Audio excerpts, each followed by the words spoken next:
உதயநிதி ஸ்டாலின் கைதானதும் முதல்ல எனக்கு ஒரு மெசேஜ் ஒன்று வருது. அப்பா மிஷா கேஸில் கைது, புள்ள த்ரிஷா கேஸில் கைது அப்படின்னு சொல்கிறாங்க. அப்படி ஒரு மெசேஜ் வந்ததுங்க. அதை தான் சொல்கிறேன். யாகாவாராயினும் நா காக்க காவாக்கால் சோகாப்பர் சொல்லிழுக்கு பட்டு இல்லையா திருக்குறள்.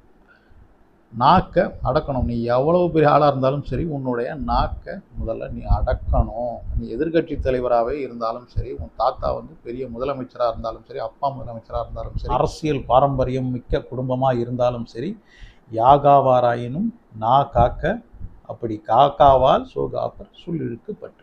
இப்படிதான் கைது பண்ணி கூட்டு போவாங்க. நாக்கு அடக்கலைன்னா. ஒருவேளை இந்த திருக்குறள் பாடம் எடுக்கும்போது உதயநிதி கிளாஸுக்கு போலியோ என்னமோ.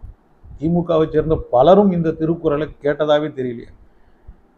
இவங்க யாருக்குமே நாக்கு அடக்கிற அந்த பழக்கமே இல்லையே. இல்லை, தமிழ் தமிழ் தமிழ் அப்படின்னு சொல்ற ஒரு குடும்பத்தில் இருந்துக்கிட்டு ஒருத்தர் இந்த அளவுக்கு நாக்கை அடக்காம பேசுறது அப்படின்றது அது அந்த தமிழை அவமதிக்கிற மாதிரி இல்லையா? அது அந்த திருக்குறளை, திருவள்ளுவரை அவமதிக்கிற மாதிரி இல்லையா?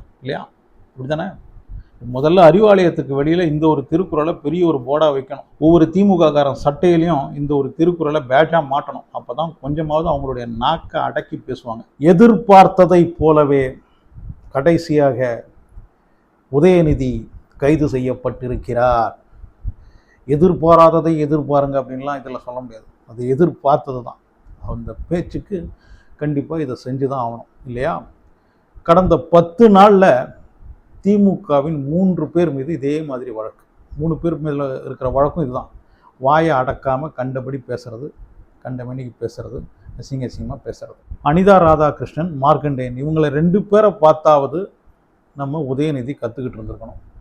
இந்த மாதிரி பேசக்கூடாது, இந்த மாதிரி பேசினதுனால தான் இவங்க மேலே வழக்கு இருக்குது அப்படின்றத அதை புரிஞ்சுக்கிட்டாவது கொஞ்சம் அடக்கி வச்சுருக்கணும், கண்ட்ரோல் பண்ணி வச்சுக்கணும். அந்த கண்ட்ரோல் இல்லாத ஒருத்தரை எதிர்கட்சி தலைவராகவோ இல்லை எந்த ஒரு தலைவராகவோ எந்த ஒரு பதவியிலையும் வைக்கிறது அவ்வளோ சரியில்லை. பாருங்கள், நாளைக்கு சட்டமன்றம் கூட போது அந்த நேரத்தில் எதிர்கட்சி தலைவர் கைது பண்ணி தஞ்சாவூருக்கு கூட்டிகிட்டு போயிருக்கிறாங்க. அங்கே தான் அவருக்கு விசாரணை. நைட் 6 மணிக்கு விசாரணை ஆரம்பிக்க போதும். இப்போ இவரை கைது பண்ணதுக்கு பயங்கர போராட்டம் நடத்திக்கிட்டு இருக்காங்க திமுக காரங்க. தமிழ்நாட்டில் மட்டும் இல்லை, டெல்லியில் வேறு. சரி, எதுக்கு இவரை கைது பண்ணாங்க? இவர் நேற்று தஞ்சாவூரில் போராட்டம் நடத்துனதுக்காக கைது பண்ணாங்க? கிடையாது. அவருக்கு போராட்டம் பண்ணுறதுக்கான எல்லா அனுமதியும் கொடுக்கப்பட்டது, எல்லா பாதுகாப்பும் கொடுக்கப்பட்டது. அவங்க கேட்ட இடத்துலையே இந்த போராட்டம் நடத்துறதுக்கான அனுமதியும் கொடுக்கப்பட்டது. அப்படி இருந்தும் இன்றைக்கி ஏன் கைது பண்ணியிருக்காங்கன்னா, போன வேலை ஒன்று, செஞ்சுட்டு வந்த வேலை ஒன்று இல்லையா? எந்த ஒரு வேலைக்காக அந்த போராட்டத்துக்கு போனாங்களோ அதை செய்யாமல் நாக்கு இருக்கே அப்படின்றதுக்காக அதை வச்சு பரதநாட்டியம்லாம் ஆடினா இப்படி தான் நடக்கும். ஸோ எதிர்கட்சி தலைவராக இருக்கிறதுக்கு நம்ம உதயநிதிக்கு தகுதி இருக்கா அப்படின்னா, தன்னுடைய வாயை கண்ட்ரோல் பண்ண முடியாத ஒருத்தருக்கு அதுக்கு தகுதி இல்லை அப்படின்றது தான் என்னுடைய கருத்து. எதை பேசணும், எந்த இடத்துல பேசணும், எப்படி பேசணும் அப்படின்லாம் இருக்குது. அதெல்லாம் கண்ட்ரோல் பண்ண முடியல அப்படின்னும் போது கண்டிப்பாக அவர் அந்த பதவிக்கு தகுதியானவர் அல்ல. குடும்ப அரசியல் தான் இவங்க செய்கிறாங்க அப்படின்னா, அவங்க குடும்பத்திலே வேற ஒரு நல்ல எக்ஸ்பீரியன்ஸ்டான ஓரளவுக்கு அரசியல் புரிதல் இருக்கிற ஒருத்தங்க இருக்காங்களே, கனிமொழி, அவங்கள போடுங்க. இன்னும் சொல்லப்போனால் இப்போ திமுக அவங்களுடைய அந்த மவுசை இழந்து, அந்த பாரம்பரியத்தை இழந்து இப்போ ரொம்ப கீழே போய்கிட்டு இருக்கு பாருங்கள். அதை தூக்கி நிறுத்தணும்னா அதுக்கு ஒரே வழி கனிமொழியை அவங்க எதிர்கட்சி தலைவராக போடுறது தான். ஏன்னா அவங்க குடும்பத்திலேருந்து ஒருத்தரை போடணுன்னா அதுக்கு ஒரே தகுதியான ஆள் அப்படின்னா அது கனிமொழி தான். ஆனால் இவங்க தான் பெண்களுக்கு மரியாதையை கொடுக்க மாட்டாங்களே இல்லையா? அப்படி இருக்கும்போது கனிமொழிக்கு மட்டும் அந்த ஒரு பதவி எப்படி கொடுப்பாங்க?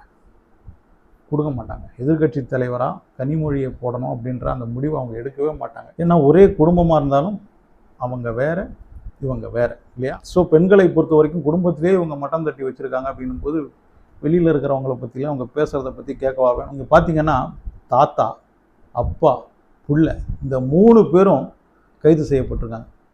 தமிழ்நாட்டுக்கு இதை விட ஒரு தியாகம் செய்கிற குடும்பம் வேறு எது இருக்க முடியும் இல்லையா? குடும்ப அரசியலாக இருந்தால் என்ன, நாட்டுக்காக தியாகம் பண்ணுற குடும்பமாக இருக்கு பாருங்கள். 3 பேரும் கைது செய்யப்பட்டிருக்கிறாங்க. அப்படி போராட்டம் பண்ணுற அளவுக்கு இவர் என்ன தப்பே பண்ணாமல் இவரை கைது பண்ணிட்டு போகிறாங்க. ஃபுல் ப்ரூஃப் இருக்கு இல்லையா? இவர் என்ன பேசினார், எப்போ பேசினார், எந்த நேரத்தில் பேசினார் அப்படின்றதெல்லாம் அப்படியே வீடியோ ப்ரூஃப் இருக்குது. ஏதாவது ட்விட்டரில் போட்ட மெசேஜாக இருந்தால் டெலிட் பண்ணிவிட்டு போயிடலாம். அதெல்லாம் நான் பண்ணலங்க, அட்மின் போட்டது, அதை போட்டு இதை போட்டுன்னு சொல்லலாம். இது இப்போது மக்கள் மொத்தமாக லட்சக்கணக்கில் மக்கள்லாம் பார்த்தாச்சு இவர் என்ன பேசினார் அப்படின்றது தெரியுது, எந்த நேரத்தில் பேசினார் அப்படின்றதும் தெரியுது. அப்படி இருக்கும்போது எதுக்கு இந்த போராட்டம்லாம்? சும்மா ஒன்றும் கைது பண்ணிட்டு போலியே, பண்ண தப்புக்கு தான் கைது பண்ணிட்டு போயிருக்கிறாங்க.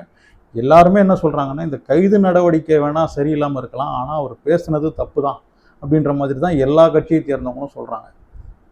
ஸோ அதுக்கப்புறம் எதுக்கு இந்த போராட்டம் அப்படின்றது தான் தெரியல. இப்போ இவரை கைது பண்ணி தஞ்சாவூருக்கு கொண்டு போயிருக்கிறாங்க. 6 மணிக்கு தான் விசாரணை நடக்கணும்.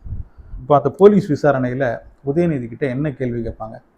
எங்கே தண்ணி வரலனாலும் பரவாயில்ல, அவருக்கு அங்கே தண்ணி வரணும் அப்படின்னு நீங்கள் சொன்னீங்களே, அது எதை குறிக்கிற மாதிரி சொன்னீங்க அப்படின்ற கேள்வி உதயநிதி கிட்ட கேட்பாங்களா? அப்போ இவர் என்ன சொல்வார் பதில்? நான் வந்து காவிரியை சொன்னேங்க, எங்கே தண்ணி வரலனாலும் பரவாயில்ல, சிஎம்க்கு காவிரியில் தண்ணி வரணும் அப்படின்றத தான் நான் சொன்னேன் அப்படின்ற பதில் உதயநிதி கிட்டேருந்து வந்ததுன்னா அடுத்த கேள்வி என்னவா இருக்கும்? காவிரியில் தண்ணி வர்றது தான் சிஎம் உடைய முக்கியமான எண்ணமாக இருந்தால் அப்புறம் எதுக்கு நீங்கள் போராட்டம் நடத்துகிறீங்க? சிஎம்முக்கும் காவிரியில் தண்ணி வரணும் தானே விருப்பமாக இருக்குது. அப்படி இருக்கும்போது நீங்கள் போராட்டம் நடத்த வேண்டியது இல்லையே அப்படின்ற கேள்வி போலீஸ் திருப்பியும் உதயநிதியை கேட்பாங்க. அப்போ அதுக்கு இவர் என்ன பதில் சொல்வார்? ஸோ இந்த விசாரணை எப்படி நடக்கும், இதில் வந்து எந்த மாதிரி கடைசியில் பதில் சொல்லிட்டு நம்ம உதயநிதி வந்து போலீஸ் விசாரணையில் அவர் என்ன சொல்லி சமாளித்து இன்னைக்கு நைட் அங்கேருந்து வரப்போகிறாரு அப்படின்றது தான் என்னுடைய கேள்வியாக இருக்குது. நாளைக்கு வேறு சட்டமன்றம் கூட போகுது. போலீஸ் விசாரணையெல்லாம் முடிஞ்சு தஞ்சாவூர்லேருந்து உதயநிதி வந்து நைட்டு தூங்காமல் காலையில் சட்டமன்றத்துக்கு வருவாரா அப்படின்றது டவுட்டு தான். ஒரு வேளை அப்படி வந்தாருன்னு வச்சுக்கோங்க, இந்த நைட்டு விசாரணையெல்லாம் முடிஞ்சு தஞ்சாவூர்லேருந்து சென்னைக்கு வந்து சட்டமன்றத்திலையும் கலந்துக்கிட்டாரு அப்படின்னா உண்மையிலேயே நாட்டு மீது அக்கறை இருக்கிற, மக்கள் மீது அக்கறை இருக்கிற ஒரு சிறப்பான எதிர்க்கட்சி தலைவர் தான் இவர் அப்படின்றத நாம் ஒத்துக்கிட்டு தான் ஆகணும். ஆனால் நாளைக்கு சட்டமன்றத்தில் இந்த எதிர்க்கட்சி தலைவர் கலந்து கொள்வாரா அப்படின்றதான் டவுட். ஏன்னா அவருக்கு எழுதி கொடுத்ததை ப்ரிப்பேர் பண்ணி அவர் வந்து மனப்பாடம் பண்ண மாட்டார். பார்த்து படிக்கிறதுக்கே அவருக்கு வந்து 2 நாள் தேவை, பார்த்து ஒழுங்காக படிக்கிறதுக்கு. அந்த ப்ரிப்பரேஷன் வந்து இப்போ இன்னைக்கு நைட்டு தஞ்சாவூர் போலீஸ் ஸ்டேஷனில் பண்ண முடியாது. காலையில் சட்டமன்றத்துக்கு வந்து ஆகணும். தூக்கத்தை எல்லாம் விட்டுட்டு அதெல்லாம் ப்ரிப்பேர் பண்ணி சட்டமன்றத்தில் ஒன்றும் பேச முடியாது. அப்படி இருக்கும்போது நாளைக்கு உதயநிதி சட்டமன்றம் வருவதும் கண்டிப்பாக டவுட்டு தான். ஸோ அதனால தான் சொல்கிறேன், இப்பேற்பட்ட ஒருத்தரை எதிர்க்கட்சி தலைவராக போடுறதுக்கு பதிலாக அங்கே கனிமொழி இருக்காங்க பாருங்க, அவங்கள அந்த எம்பி சீட்டை ராஜினாமா செய்ய சொல்லிட்டு இடைத்தேர்தல் வரப்போகுது இல்லையா, அதில் ஒரு இடத்துல கனிமொழியை நிற்க வைங்க, கண்டிப்பாக ஜெயிப்பாங்க. அவங்களுக்கு ஓரளவுக்கு மவுஸ் இருக்குது.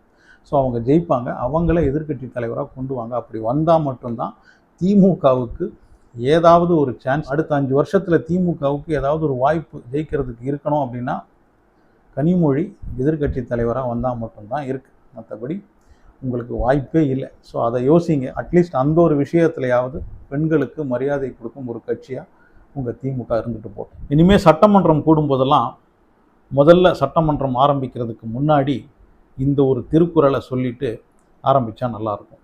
யாகாவாராயினும் நாகாக்க காவாக்கால் சோகாப்பர் சொல்லிழுக்கு பட்டு. நாக்க அடக்குங்க. இதை பற்றி உங்களுடைய கருத்து என்ன அப்படின்றத கமெண்ட் செக்ஷனில் பதிவு பண்ணுங்கள். ஆனால் ஸ்டூடெண்ட் சேனலை சப்ஸ்கிரைப் பண்ணிக்கோங்க. முடிஞ்சால் லைக் ஷேர்லாம் கூட பண்ணிவிடுங்க.